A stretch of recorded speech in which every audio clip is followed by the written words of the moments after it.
Ūkininkavimą vis labiau apsunkinančios klimato kaitos pasekmės ir kylantis aplinkos apsaugos reikalavimai skatino ūkius ieškoti naujų sprendimų. Siekdamos ūkiams padėti, mažinant žemės ūkio poveikį klimato kaitai, daugiau kaip 80 organizacijų iš 28 Europos šalių įgyvendina projektą Climate Farm Demo ir kūrė bandomųjų ūkių europinį tinklą, kuriuose bus demonstruojami klimato kaitos požiūrių pažangūs sprendimai. Lietuvai atstovauja Žemės ūkio konsultavimo tarnyba. Šiandien konsultavimo tarnybos mokymų centre Agroakademija vyksta projekto dalyvių, ūkininkų ir konsultantų pirmasis metinis susitikimas. Renginyje ne tik pristatomos būsimos projekto veiklos, bet ir aptariami mūsų šalies ūkininkams aktualūs klimato kaitos klausimai, tokie kaip šiltnamio efektą sukeliančių dujų emisijų vertinimas ūkio lygmeniu, dirvožemio sveikata klimato kaitos kontekste.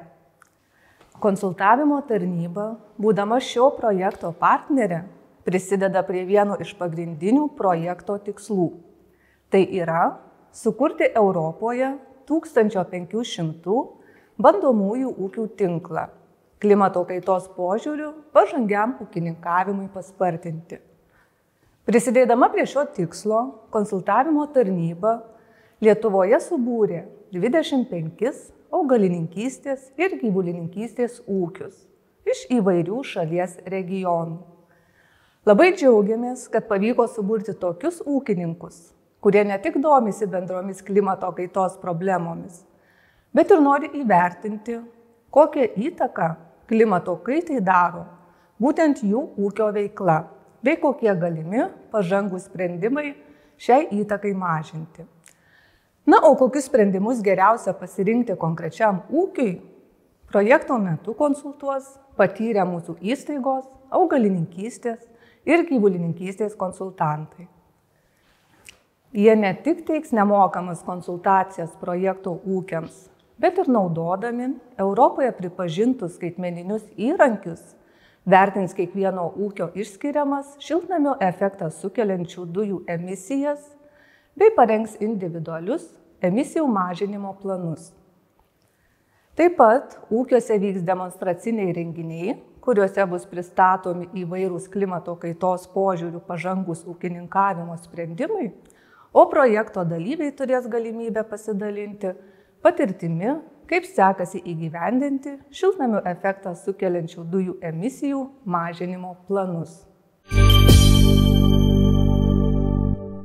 Siekiant įvertinti, kiek šiltnamio efektą sukeliančių dujų išmetama ūkio lygmeniu ir stebėti emisijų pokyčius, naudojamos emisijų skaičiuoklės.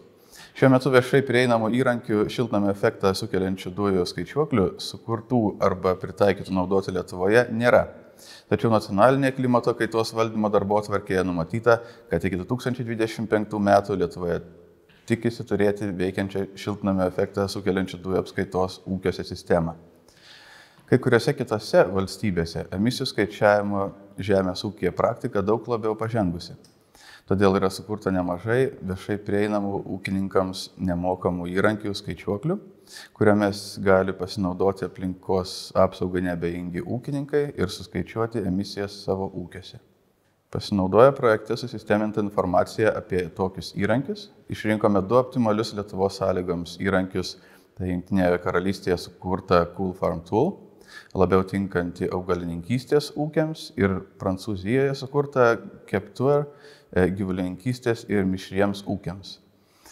Pagrindiniai duomenys, pagal kuriuos skaičiuojamos emisijos, yra dirbama žemės plotai ir jų naudojimo paskirtis.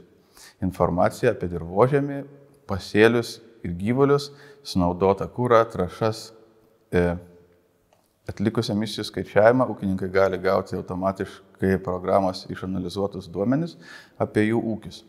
Pagal juos galima atsekti taršiausius ūkininkavimo aspektus, pakeitus vienas ar kitas reikšmės matyti, kaip keistųsi ūkio emisijos, sudaryti šiltnamio efektą sukeliančių dujų emisijų mažinimo veiksmų planą. Galiu pridurti, kad tikslesniam emisijų ir ypač anglies kaupimo vertinimui reikalingi tikslus duomenys apie dirvožemio rodiklius. Lietuvos žemės ūkio konsultavimo tarnyboje yra moderni laboratorija, kurioje atliekamos aukščiausius kokybės standartus atitinkančios analizės.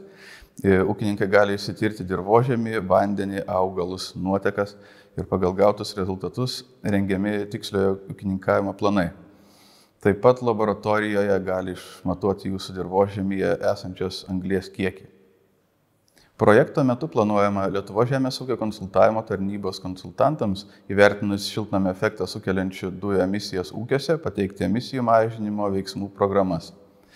Emisijų mažinimo priemonių taikymas privalo būti naudingas ūkininkams, sumažėjęs poveikis klimato kaitai yra nauda visiems, nes žemės ūkis ne tik vienas taršiausių, tai yra Lietuvoje antras pagal taršumą po energetikos sektoriaus, bet ir vienas jautriausių klimato kaitai. Tiesioginė nauda ūkininkams pirmiausia turėtų būti ūkio optimizavimas ir ekonominio tvarumo kūrimas. Taip pat dėl dirvožemio anglies kaupimo, kuomet dirvožemyje sukaupiama daugiau anglies, padidėja jo vandens išlaikymo geba, derlingumas, atsparumas erozijai, absorbcinė geba. Produkcijos ženklinimas yra dar vienas būdas padidinti tvaraus ūkininkavimo naudą. Užsienyje tvariai užauginta produkcija, kaip ir ekologinė, turi savo ženklinimą. Pavyzdžiui, Švedijoje ir Jungtinėje karalystėje yra naudojamos anglies pėdsako etiketės, priklausomai nuo produkto poveikio klimatui. Skatinant poveikio klimato kaitai mažinimą žemės ūkyje gali būti taikomas finansinės priemonės. Daugelis ūkininkų jau užsima tvare ir aplinką tausojančią žemdirbystę. Projekto dalyviai tikisi, kad sukurtas pažangių sprendimų bandomųjų ūkių europinis tinklas dar labiau padės ne tik įgyvendinti žaliąjį kursą, bet ir būti konkurencingesniais rinkoje.